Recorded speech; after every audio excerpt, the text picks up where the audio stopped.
Do you want to leave money on the table when selling your home? I don't want to see that happen, and I'll break down exactly how to avoid that next on Tom's Take. You're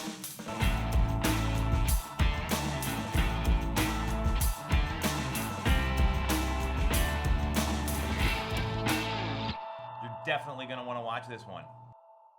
We know how crazy the market is right now for buyers. It's competitive. They're having to bid against each other, waiving inspection contingencies, bidding the price up. And what I know is that when you're in this kind of market, as great of a seller's market as it is, it's really easy to leave money on the table. And the reason I say that is there's some things you need to know. The market moves fast. A fast offer may not be the best offer ultimately you can get. And that's the first time I've said that in 20 years because the market conditions are so different. So here's some things you want to consider as a home seller when you're interviewing agents for the job of selling your home. And the first question is, what's your pre-launch plan? How are you going to run up interest before we start showing the home? How are you going to get showings booked a week in advance?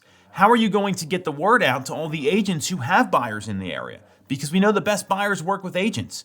Most realtors, they have a plan that's a 3-point plan. They put a sign up, they pop it into the MLS, and they wait for something to happen. So there's no run up at all. And when they enter the home into the MLS, there's a frenzy to get in. And sometimes the fastest buyer can get it, not necessarily the one coming to the table with the best terms and best price, which is what every seller wants. So that's the first thing. What is the pre-launch plan? That is something you've got to be asking, and it should be utilizing both online and offline techniques. The second question is, what's going to be the communication cadence? How's that going to work? Because when you're launching a home, showings come in fast. People are looking at homes right away. Are you getting feedback in real time as a home seller? Is your agent keeping you posted on things that are happening? Do you have an agreed upon plan up front if you get multiple offers? And these are important conversations to have because what I know is that typically when there's multiple offers involved, it flushes out the best buyer, meaning the person that wants the place, that's going to pay the best price, give you the best terms, or the combination that's going to work for you as a home seller. That's so critical right now. So how is the communication cadence going to go? Because when you're launching a listing and you got 25, 30 showings in 3 days and you got 20 other people coming to an open house, well, that's something you need to get clear on as a home seller and rely on your agent to guide you through the process. So what's the communication cadence and how are you finding out about interested parties?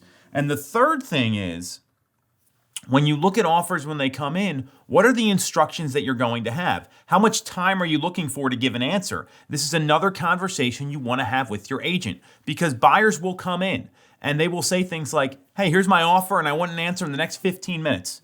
I might be exaggerating a little bit, not that much, where they're looking for same-day answers, they're looking for signatures right away, and they're trying to pull the leverage back in the transaction. And unfortunately for buyers right now, this is a seller's market. Sellers have the leverage, and when they do that, it's important to know how your agent is going to communicate that. So is it a day turnaround time? Is it a 2-day turnaround time? Does the weekend affect anything at all? And are there very clear instructions about what you're looking for and what you're not looking for? Those are all really important things. So you want to have a pre-launch plan, you want to know what the communication cadence is going to be, and you want to make sure you're not just jumping on the fastest offer and look for a decent turnaround time. Because again, these buyers that come in right away, well, someone may have a job to go to. Someone may have a personal commitment. So not taking that first offer that it comes in when you've got 20, 30 other showings booked, you're going to want to take a little bit of time.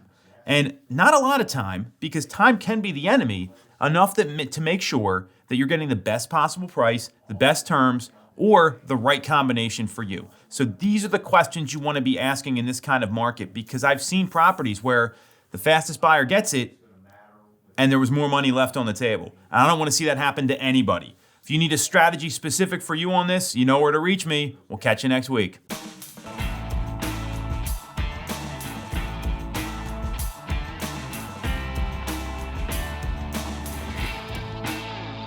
You're definitely going to want to watch this one.